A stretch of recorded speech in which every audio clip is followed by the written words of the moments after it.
hi tu te chibai ule ton tum zirna huanga chuan India rampum huwa pa football mizo te technique thatu le mizo te football game bi ka mizo te ta na su su tu poimo footballer lo tling esmal som tluanga biang biak na kan nei do na he voina hian football chungchanga ajin kal kong te shi turin anina ching venga kan oma kan lenga kan du kan shia du ang te kan zon to ne ma sai ma chibai kan bu che a hei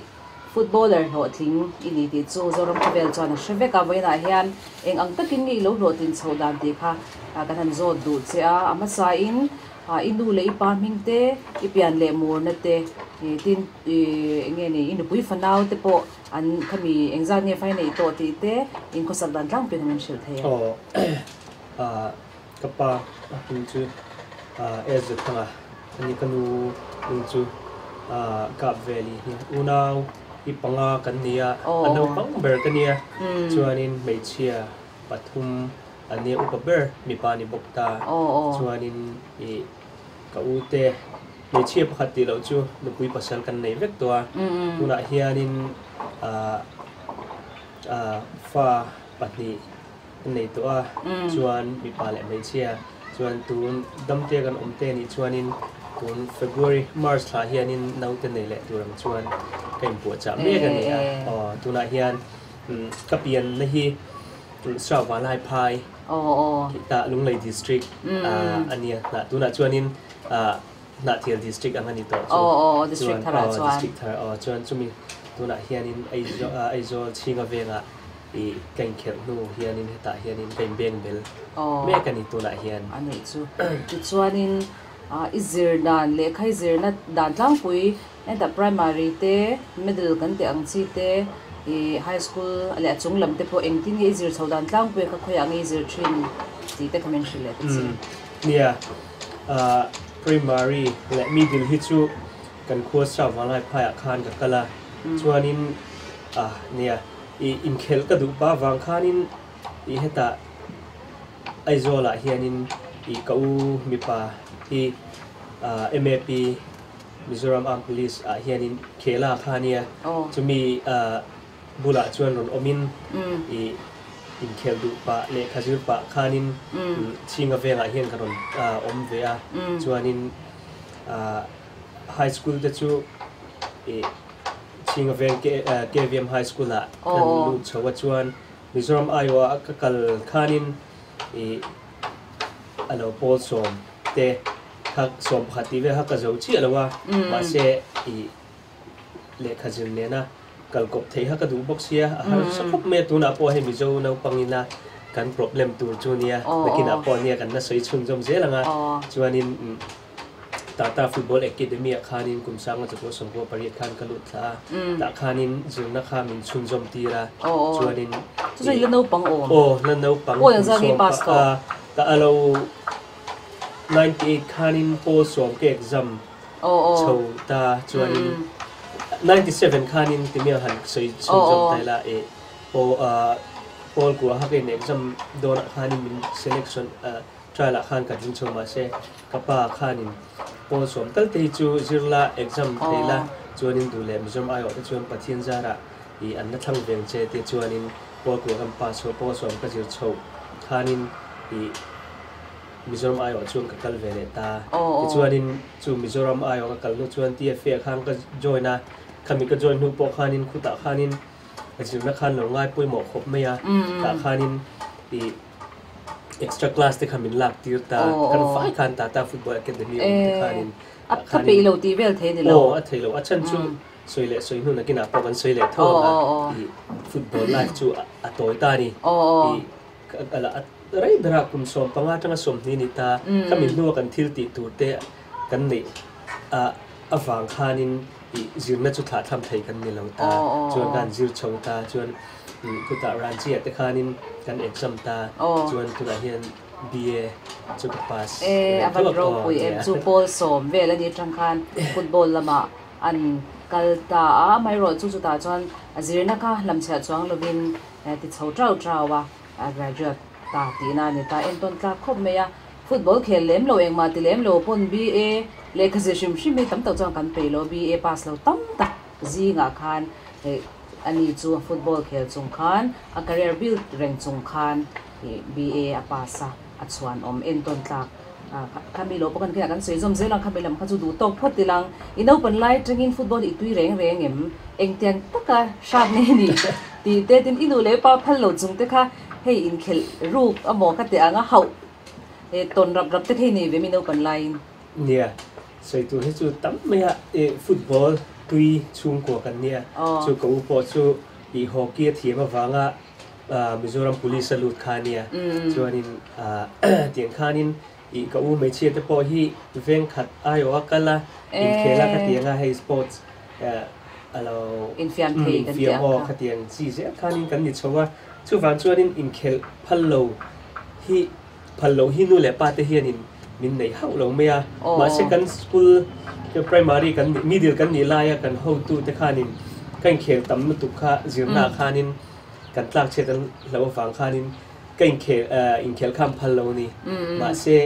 I kan khel luya chu po chu min mana ma se ka pa khanin min hremna khi thingtlang a te chuanin in hremna hianin ol samjongin ma putte thing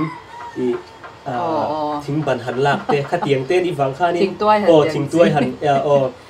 tuai nga tuai som han la ka ti khanin azir to pa ting engineer la ka tho chana ken tu ram chi te khani ka tiang zong zong kha ka pa in min put pui zo ka ni ke meang a phal in khel kha chun phal ka pa ka soem khanin ma che zirna khanin thei pop ka chho ve thawa an thu kha ko oi tho wang khanin ati chepoli dingai me ti thapol ni ve tho chapol chu ka ni ve tho ma sep thingtlang a te chuanin han thiam le lo khawm chuang lo competition ka asang tuk lo in lai be ka khan tu na nga choni to big lo me thea big to chuang lo ta kha tiang khanin kanu le pa te khan min support zo ka ni ani chi Ivan nei chung kwa enge ni azong zong anang ma support tu che ineya khatiang khan tun hi lo thlen pha te po ti la atikin ka ringai no lei pa te chung te Ivan nei ka ti khop mai chuan enti training a professional footballer ini ti te tin ikal kong tlang pui entinan chu ta football academy a te in ma sa ta phot ta ka ta tanga izin kong I football zin kong khamin shilla tin ikhel thina club sang ta khei football ngai even velem lo chan ma ti chan she furanga mai ro chu khoi club a ngai khel thina khoi position a ngai khel thin di te pokhan chilo me thei chu wan cha ve na hian clear tu te tan men han sei sakte nia ka jin kong hi athui soi thiam le thei alo soi thei tan chuanin athui hle nga nia chu in khel chak le in khel du shim kan ye chu ba ka pre nge ka te tanga ka ri ru ka tum ber le kan so he na tun thlang po ka la thak lo chu football ai zon khani top mai ni chu kan khuwa sa wala phai tang khanin primary kan ni tang khanin sa ten na min han zo po khan enge ni in len nuwa tim tuang amo enge nuwa min ti beran ti po khanin football khani top mai ni khami kha ka tuma ka theina zong le khang ka pe mai ni chuanin chu tu na pathian in mal min so ma tun hun ka thleng thia chuan chu ni khitinga te chuanin thingtlang atang ka phei chuanin Mizoram ayo han kal chuan tu kha lo top mai ni chuanin akong aping kha kan thei tokin kan chung ko khanin decision kan siama chuan Mizoram ayo kal don chuan khopuya oma kata changa selection neya Mizoram ayo kal te kha atha a thei ani tianga chuan a thei lo am tia ka tiang zong kha ka u te kanu le pa te khanin ka kong tu khamil lo sia saka tun thleng hianin hei ti hian kan om chho thei da kolom le a chuanin keima pon chumi chu ka zo du awanga tun hun thleng thei le eng kima han soi tai la rui thei thila te le zuk le homa te ka tianga in suma tun hi thleng thei ka ni chuan alo ti khanin ka han pem tha Mizoram ayo kan kaldom po khanin ta ka man thlem nu po khanin har sapna tam taka omani achan chu thingtlang life le khopui life chu atang lut tu ka point acha sangai box here ka tiang kara han survive tu chuanin I thei top chu angai zete tu nu hian ka ngai tu le thianin I shom ti mai la kalom na min te kin tu zo ka ni เตียงคานินกันชัวชวนอีไฮสคูลกันลุดชว่าไฮสคูลไอเตียงกันเตละเตียงคานินชวนอีให้มีชีกเวงไออีเองอีวัยเมช่างตัวนั้นเป็นกันในเตะเตียงเตะเองหมดช่างกันเขียนจังคันเชียงแต่กันในโชตาเตียงคานินมิโซรัมไอกันทริลกันในดอมปอกคันกันเชียงแต่คันมินชิลเวตาเตียงคานินกันหันทริลชว่าชวนวันในคลาดแต่กินมีสุบรโตกับเขียนตุคันกุมสังจุสมบูรณ์ประเด็นข้างกับทิงเวตาดูสิเมทริกซ์กุมเวลคันอันนี้ตาเตียงชวนนินกับทิงโชเวตาส่วนคานินเอ็กซัมง่ายป่าเดวสีเนี่ยคานินกัลคานิตาว่าเซกันสาร์เตกันเฮดมาสเตอร์ปูจามาพัลนะคานินกับกัลตากับปันจุดตาปอชวนมินดิลปุยเนี่ยมากลุ่มคานินอลซัมจอยน์หัวสริคานินอีเซเลคชั่นคันมินselection กันในดวงคานินกับปากคานินมินดิลปุยมาเซกันhow to KVM how to กันสาคานินตัวน่ะช่วงกัลสีเราเซนักกุมาหมกกัลรอเซที่อัทวงเซลห่างกันกัลต้องหิสุช่วงกัลโชตาช่วงอัตัวจอนสุดท้ายเดลีคานินกันสุดตัวคานินวานิกตะกินเอรันนัสับกันจุนีตาคานินท็อปสกอร์และ best player หักกันตาจวนินตาฟุตบอล academy เจมส์เชตพูร์คานินอันมานี่ academy trial ตัวคันมิโลเซเล็กลูกเมียมาเนียนมาจูนมาลังมินซากระเทียมปานเนียนจวนวาเล็กครับเห็นกันถึงโชตาที่คันกันนมโชตาจวนนี้จูตาจวนนี้เล็กขเทียมมังไงเจียเล็กตัวนั้นเคลตัวพอเห็นเล็กข้าจิลเซกันดูนะจูเอ็ดาทิ้งจ้างจะรอนชุกเล็ก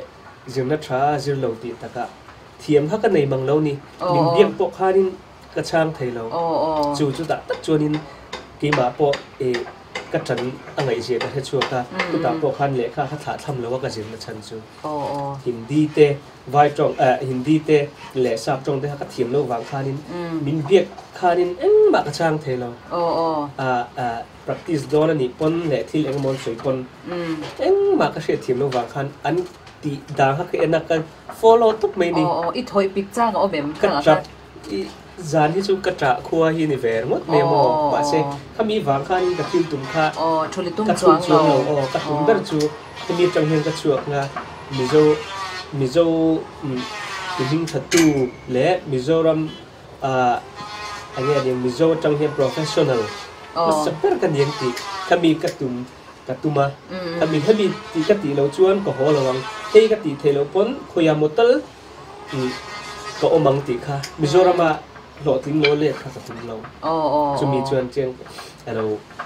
อันอมชัวคุณช้างจะก็สมบูรณ์ปริยัติชวนจูเราจำสุบรโตอันเคละชวนกัวจันวารีอ่ะทริลตูริงกันสุดตาชวนกันทิ้งชัวชวนคุมลีเอาสมจอยกันใจละกันอมตาชวนจูเนียร์คุมนี่ชวนซีเนียร์คุมนี่ชวนคุมสามหิปันหิคานินอีสเบงกอลค่ะ professional club บัสซับเบอร์ค่ะกระดมจอยไทยตาชวนเนี่ยนี่เก่งจอดเซลทงอ่ะชวนที่คันอีสเบงกอลคันคุมสมดองเขียนชวนมหันต์เบกนาเตชวนสังโกกระเตชวนอินเดลีไดนาโมสะเตชวนซาวดันซัมมิตีอะเตบาวานิปูระเตชวนไอโซเลเซียเตติคารินก็เขียนชัวคุณสมนี่โดนจุกเขียนนี่ professional ฮีชวนเตียงชวนอินตุละเฮียนินขจรโชว์เด็กติยาcoaching line เตก็ติโชว์เวเลต้าเตียงชวนอวันเชมติชวนอินตุละเฮียนฟุตบอลเลอร์นี่จะตั้มตับที่นาปังเตซิลาเนี่ยแต่ปนออกมาข้างหูตันคารินเล็กที่ยามงี้เตลคัตซูอัดหัดเสียเขาเป็นสวยสักละกันตัวชวนนินเองที่นี่อันที่ตุ้มเตะเขาเองที่นี่เขามีอะไรขจิรรัวคานอันนี้ตุ้มอังนังมาอันนี้เวทีในตัวคานเองที่นี่เกียนเป็นนังตีเขาเป็นหันสวยสักเล็กขจิรนัดตุ้มยังเล็กขจิรชาทำโลตัวเจียเลยอะไรเจียจูกันสเตทที่เอาสมัยมิโซจงเจียบังกันเนี่ยตัวเมียงอังกฤษเตฮินดีเตอันนั้นปุยฮินดีอังกฤษเต kan zirna in te po khan mon phurani ani na taka chuan pol nga ipa chuan chumi tel chui thiam to tor ani pol soma pa chuan tronga po mo sak trong in a trong ve thei to tor di ang deuh te kha zirna in pon mo puna nei ti lo mo ha ko ni sui tel so education hi nia han soi su dila hello hey Mizoram chuan za nu le pa hianin school na an fa te hi school ang kaldir top mai ni ma se quality om long thlap ne hi hriat thiam har khop mai quantity a chang kan quantity chuan nia 200% nia ma se quality chuan kan tiam khopa apoi ka ti khop mai hi nia I soyang khanin I kan ke mani state pui entina Manipur te Meghalaya te Nagaland te chu Hindi in bela English in bela min sang thei tat mai ni an chung ba ka khatiam kha Mizoram chuan om silwa chu wang chuanin football timiang nau pang hon a khel tur nge khel lo tur pon le khai chun zirangai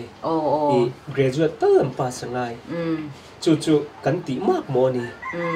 chu kan hriat thiam a poimo ka ti a chan chu ni lo chuanin chu ke ma experience kan ei ta I kan nu tha an trong koi khat po ka shalo ni I ka feel chung ni lo feel po na po I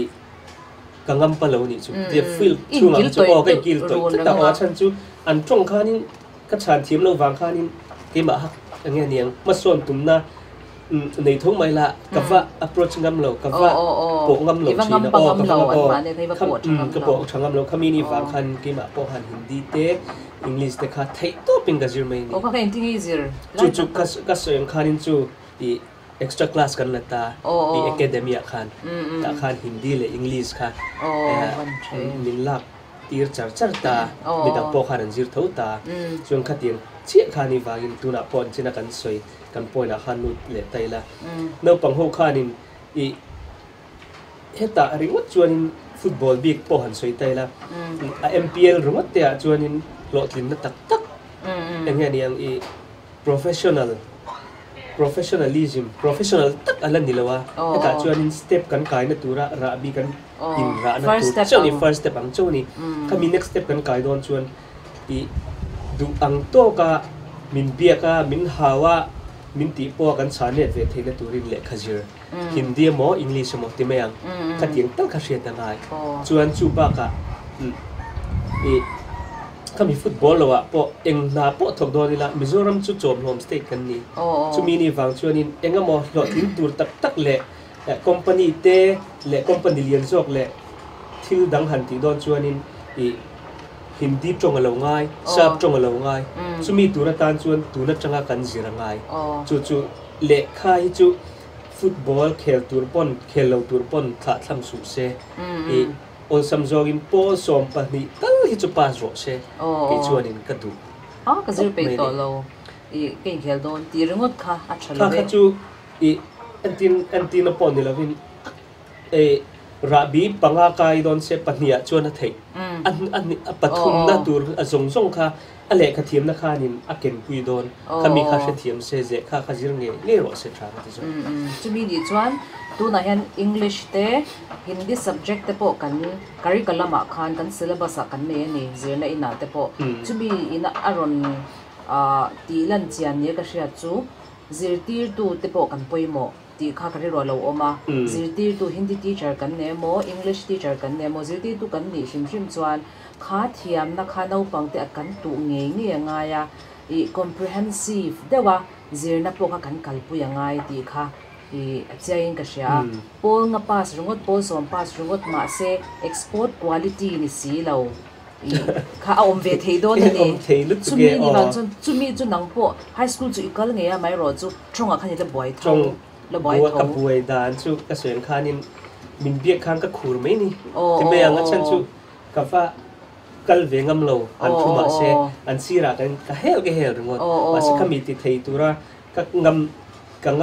ngam patur le an mani zinga du to ka nuya tong ve thei tu kha chuanin ka soi khan khuta kom nu khanin I helai ka zirlet ta entina darker khat lo jir tai la khuta chon darker nga vel kan jir ka ti om je chu thi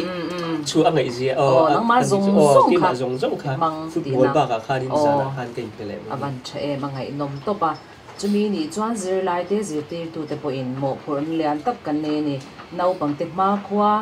atan khanin zir na in te hian mo pona sa ta kan ne ni ti po kha I han soi ri te la a thain ka sha a chuanin ani football chau ni lo hi tuina dangi nei em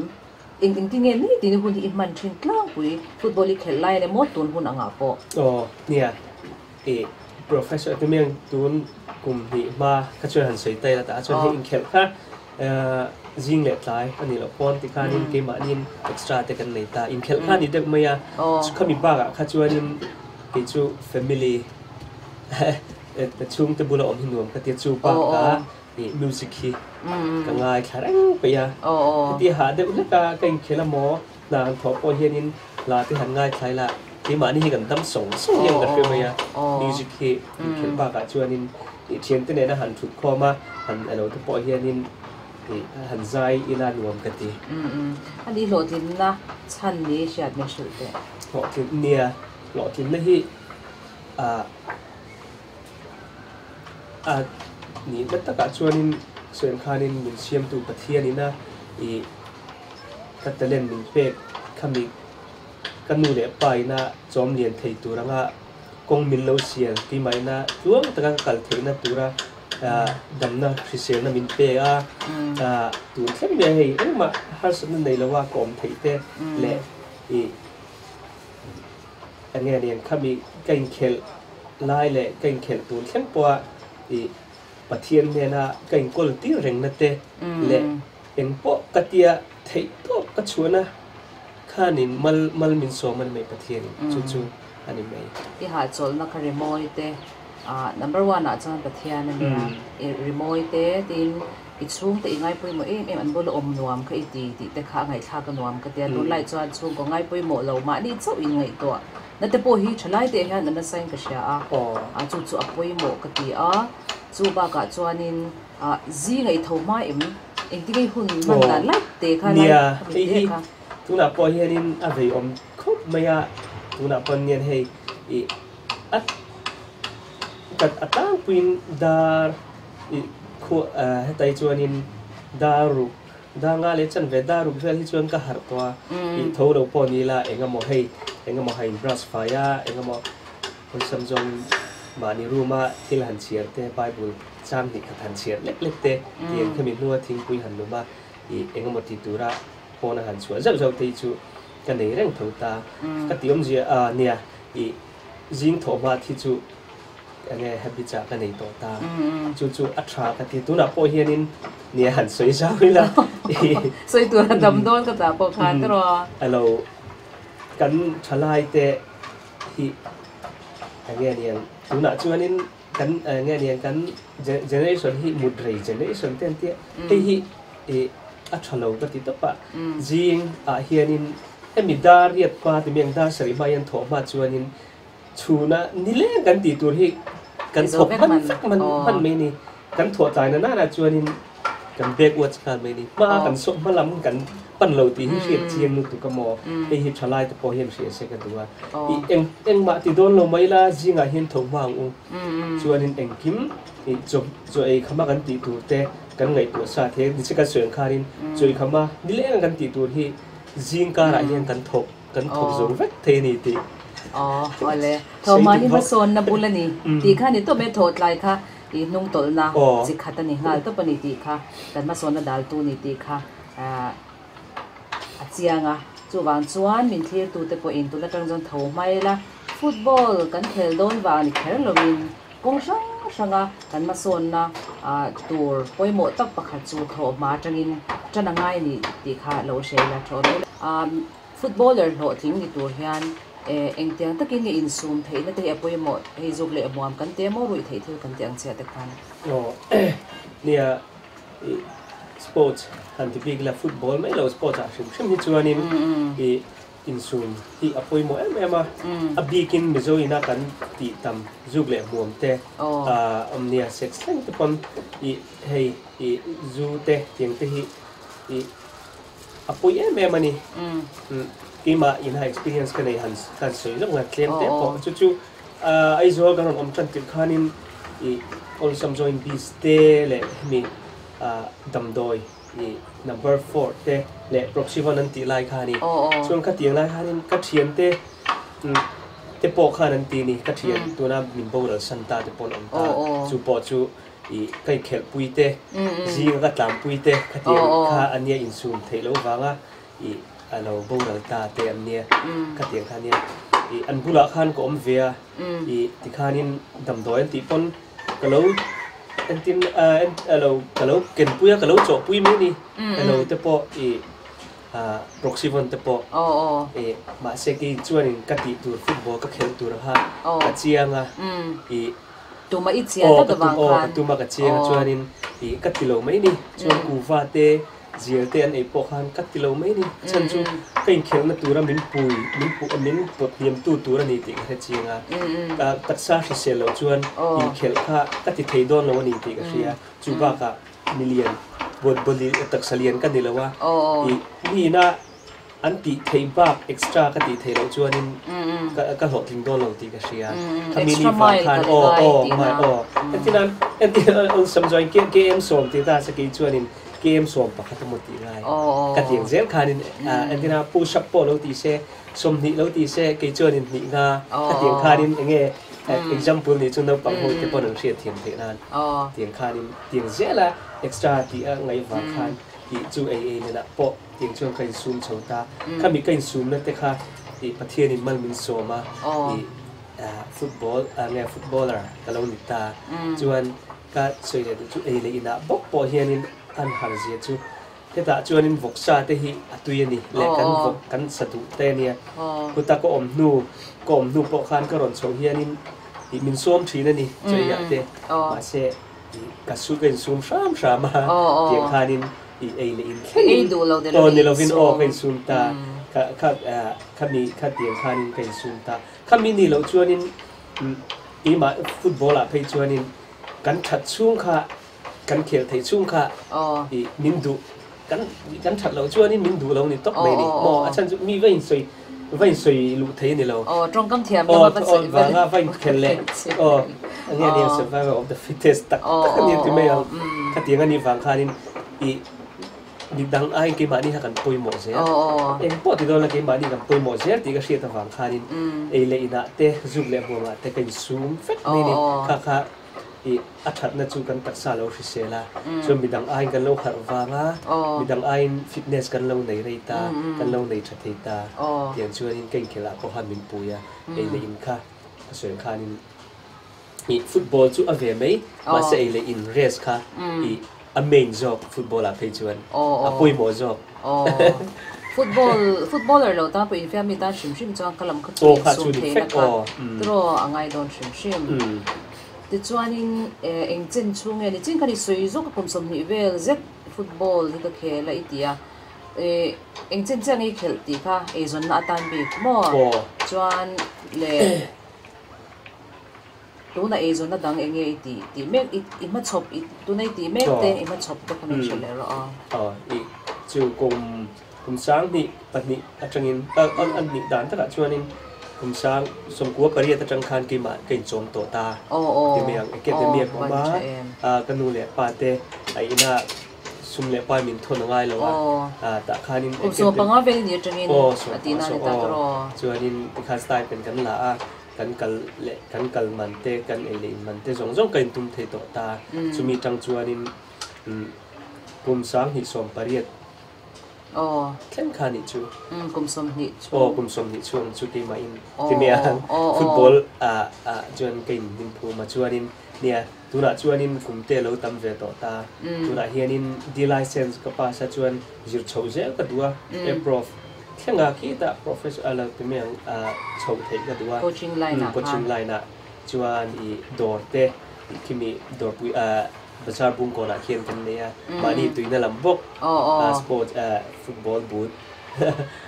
zo na ti meng khatia kan ni chuan academy te po I school basing kan ki chho me kan tu na hen tiang chuan in kan chho ve ania niang ke ma future pu chu avan che mama football academy a chuan football zir du te footballer ni la tung nge te po halu kan tu manga tin kha ball boot ti ang chi vel te po kha an dor mi kha kan lo le sak don ya kan ti nge khe tu tan bazar bung ko na ani chu ti chuan in football thiam wangin eng choi moi na nge idon ti kha men han shi le te nia choi moi na han ti hianin ka dong nu la Mizoram pum huat ang chi pam ma se ki ma ni in khela kan ni wang hianin I kan khel lai khanin ti meng hei choi moi na te hi min pe a ki ma tak ki chu kal thei lo a ti meng kan nu le pa te ti hianin min lo lak saka eng khanin eng mo hi mi min du sak na le mi na kan thil ti te min lo appreciate wanga no man min pek te nia chuanin tun thleng kan lom em pakhat big chu ti meng khi la mo la khianin keima stan as ma som tu ma stan anti khi kan ngai tu thina kamu mangpo kamu phak lo le kadam chu wa kan nei phak lo tu ti na Mizoram Football Association te le Mizoram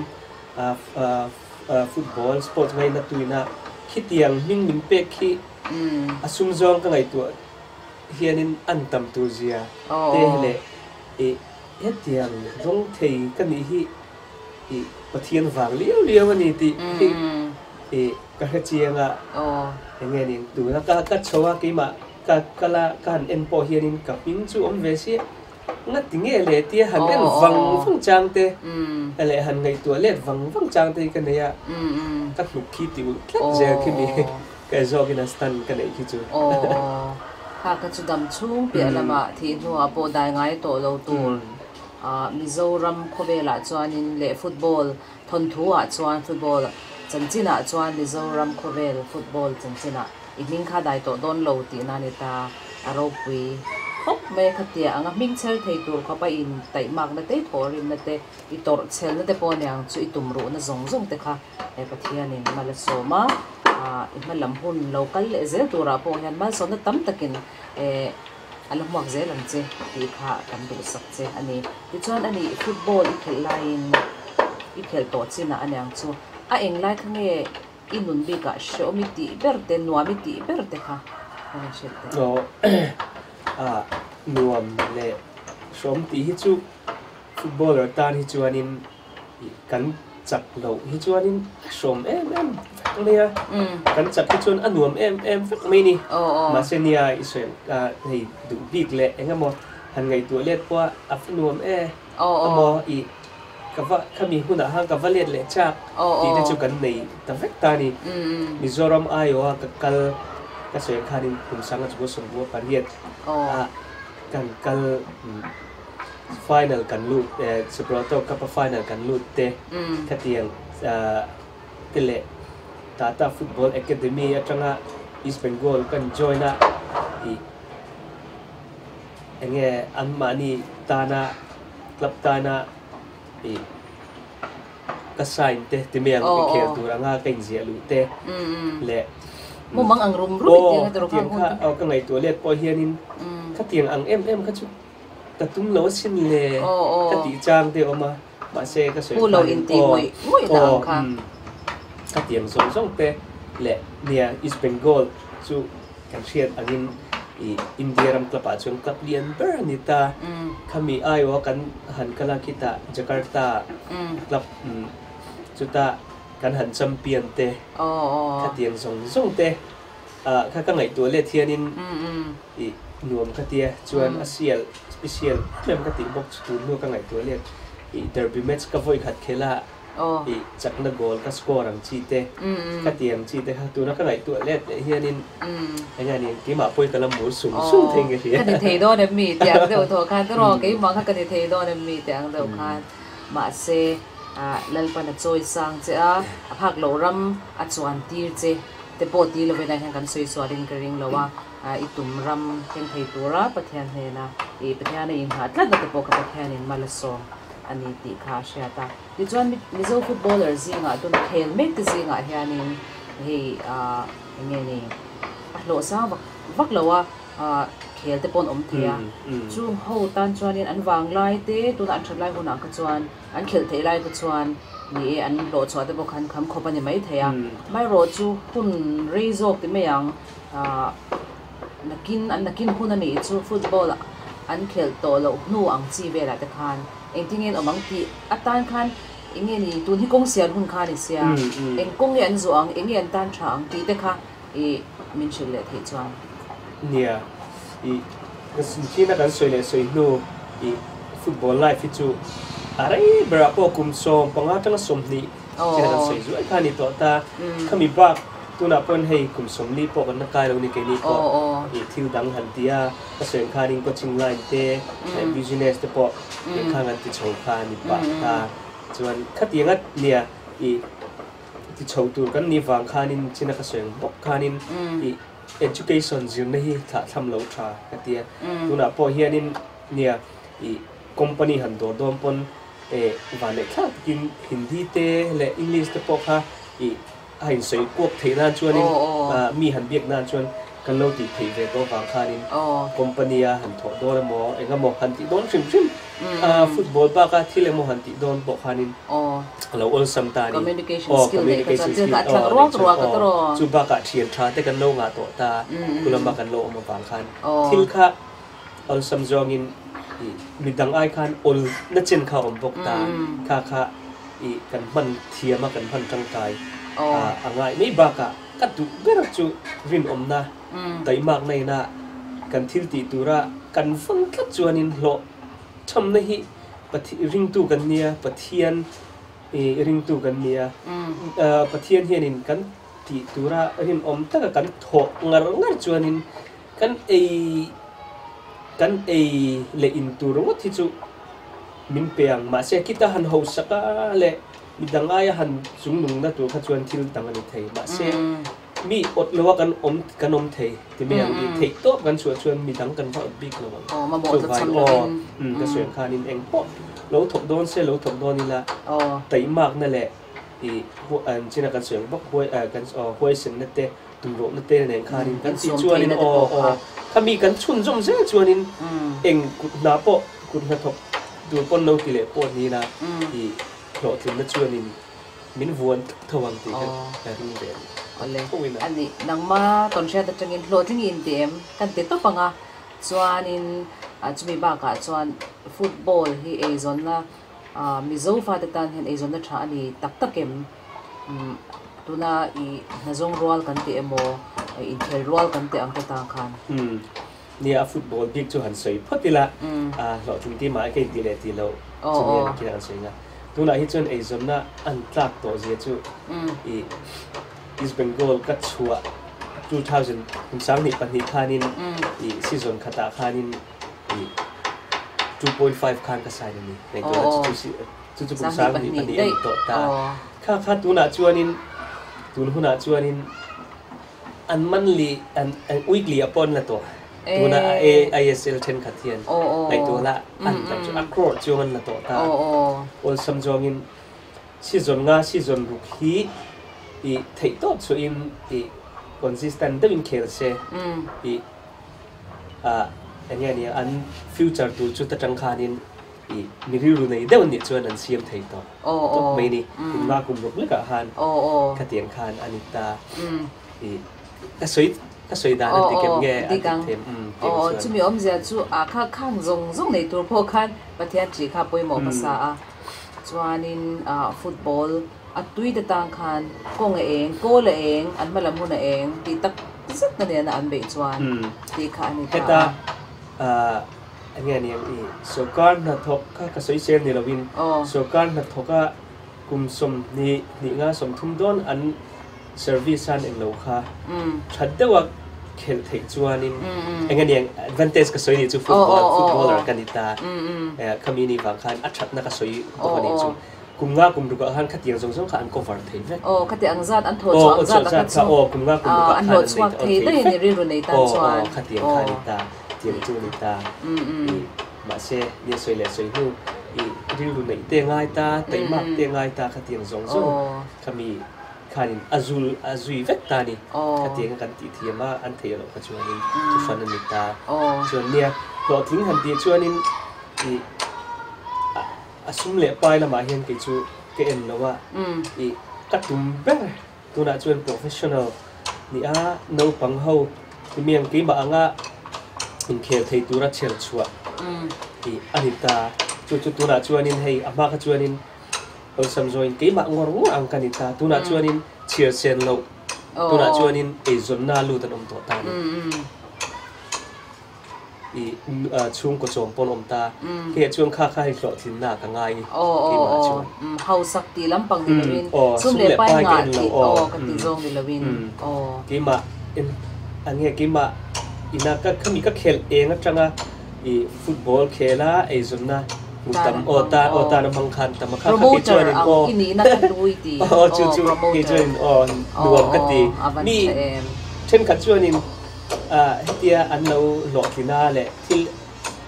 น่ะตำด้วยวันไซน์เราที่เฮียนินอย่างเงี้ยหมักลุตุว่าจะปะเตียงเราจะมีหลอนจอตา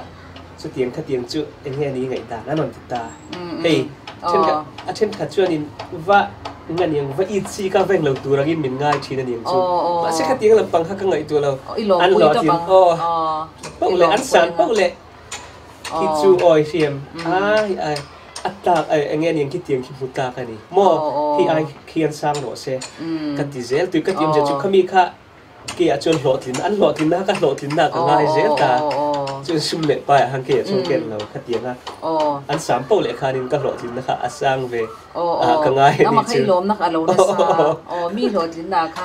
ดีดิเจ้าก็ไล่ค่ะมีอินจันทราเดนจันเฮียนมิชิงรีรัวจวนตั้มตะกรีรัวจวน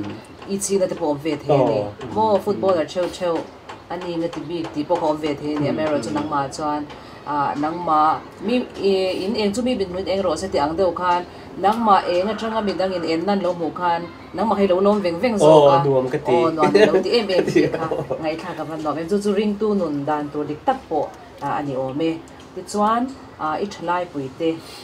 เนี่ยเองสวยด้วยเนี่ยทิ้งว่าเล็ดด้วยกันนี่อังพูอินมิโซเทียนินกันรำเล็ดน้ำตาลเองกันติเทียงแต่อังซงตะพูอินอิสวยดูอิจ่าดูอักขามิหันเฉลี่ยรอเนี่ยกันชลายปุยเตะแหละกี่มานี่มิโซปุยไงอันนี้ชุกันไฟตานี่เมียงชุที่นักสวยทบขานินที่ริมอมนะแต่มากนะเต้นเนี่ยนาเองโปะทกิละกันมาถอนาประเทศนี่นะอีตะเล่นช่างมินเป็กโอ้สมจงอินอีเช่นขัดจูสปอร์ตละมาเต้นยังเช่นขัดจูออฟฟิศละมาเต้นยังเช่นขัดจูอีมิโซอังจงอักลอย่างเงี้ยมิโซไอโออักละอย่างเงี้ยยังคอมพานีเลี้ยงคุยดอร์ตปอกันยังที่เมียงมิโซมาสอนนั่นแหละมิโซรัมมาสอนนั่นตัวเฟกกัลเละอีทิลตีกันนิดนึงสุดท้ายจวนนี่อย่างเงี้ยยังCM2 min CM2 sát như là thấy tốtกันช่วงนินกันทิลเตียกันรินอมังกันรินอมาthấy tốtกันช่วงกันทิลกันนัทโหนัทเชื่อว่าริลรูเป็ดตะกันติช่วงประเทศนี้มันสมน้ำมันเปลี่ยนจะมีก็สวยอมเจจุดเช่นขัดช่วงนี้อันนัทโหเตนวมละวันเตียอันสวยเฉบองบ้องทีนั่นนี่กันนิ่งตีกันนิ่งเตกันนิ่งอันเตียเช่นขัดจวนอินบานที่กระดูเต้นตีเตียงข้ากี่จวนน้ำมันส้มเราก็เตียกี่มานี่กันถกมาโซนเชื่อว่ารินตะกินถกิละจวนอินเสียมตูปะเทียนฟิริงิละชุมีกันเตียกันตีนะโซนเชื่อว่าเทคตัวกันชัวจวนอินปะเทียนอินมันมินส้มมากันบวยนะเอ็มชินมีดังกันโอนะเตเละนี่ฉันก็ส่วนข้ามีดังกันอิดซิงนะเตหีทีบนะยังเตหินในเราวิลาที่มานี่นะทอแรงหิมะไงฟิกิลาชวนนินมีดังตานมุกันหนุนตัวนั่นนี่ชวนนินกันส่วนข้านินกันหุ่นที่กันโถเราชวนนินตัวละชวนนินอาทิมกันส่วนข้านินอาจารย์จูสเตทหันสวยแต่ละสเตทชวนนินจมรวมกันนี่ให้ชุดทุกคนกันเชียมาเสร็จจะมีจังหวะช่วงที่ตัวชวนินตัวลายทลายที่ cái mà ni hồ té tiếng hồ giống giống cần bồi mọ cần tị nó chua thấy tốt cho in thì trong như là thì cho nên cần mình tăng in ha anh nghe đến cần tị lâu cần là thổ lâu hi chú ấy tum lâu là thì cái mà ni thổ chua chốc thì ấy tum là mà ni cái tàu del chốc cho nên thì ram poin ma so nang chu ni lawa ma son tu ma ke ma ni athok tu ta ken to del lo chuanin i ma son na tur kan nei chung lo i na kan thok thil kan ti reng reng in ke ma ni atranila chuan chung kwa khotla nga dik chuanin ram alo tikang chu ka cha du ni avan tha em ma ni chewa kan chak lo na zona te po khan in ti chak thara chu chuan in chung ko danglam na thlen tu ni a chung ko danglam chuan khotlang kha ati danglam anga khotlang danglam chuan ram tha ram nuam kha siam dona chu betan chuan khwale tui zong zong ten mi ten mo porna kan neya chu tia anga kan ram hi kan state hi mun nuam kan thalo om je tu tan po chena tlak chena nuam ni thei tu ra siam tur khan mo porna kan nei ti kha kan share thar rol ome boina hun that tak min pe ka wangin lom thu kan soya ikal le ze na tore malam huna du sakna kan hlan mot mot je ni